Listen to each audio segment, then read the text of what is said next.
ఇక బీహార్ అప్డేట్స్ చూస్తే మరోసారి బీహార్ సీఎంగా నితీష్ కుమార్ ప్రమాణ స్వీకారం చేయబోతున్నారు. ఈ నెల 20వ తేదీన పాట్నా గాంధీ మైదానం నితీష్ ప్రమాణ స్వీకార కార్యక్రమం జరుగుతుందని బీహార్ బీజేపీ అధ్యక్షులు దిలీప్ జైస్వాల్ ప్రకటించారు. నితీష్ కుమార్ గవర్నర్ కలిసి రాజీనామా అందించారు. రేపు ఉదయం 10 గంటలకు బీజేపీ శాసనసభ పక్ష సమావేశం జరగబోతోంది. బీజేపీ శాసనసభ పక్ష నేతను ఎమ్మెల్యేలు ఎన్నుకోనున్నారు. ఎన్డీఏ శాసనసభ పక్ష సమావేశం తర్వాత నితీష్ను కూటమి తరపున సీఎంగా ఎమ్మెల్యేలు ఎన్నుకోనున్నారు.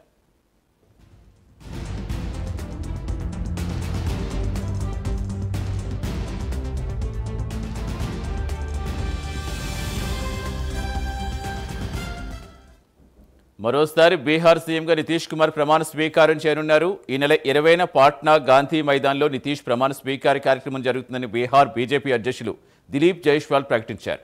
నితీష్ కుమార్ గవర్నర్ని కలిసి రాజీనామా ఆమోదించారు. రేపు ఉదయం 10 గంటలకు బీజేపీ శాసనసభ పక్ష సమావేశం జరగనుంది. బీజేపీ శాసనసభ పక్ష నేతను ఎమ్మెల్యేలు ఎన్నుకోనున్నారు.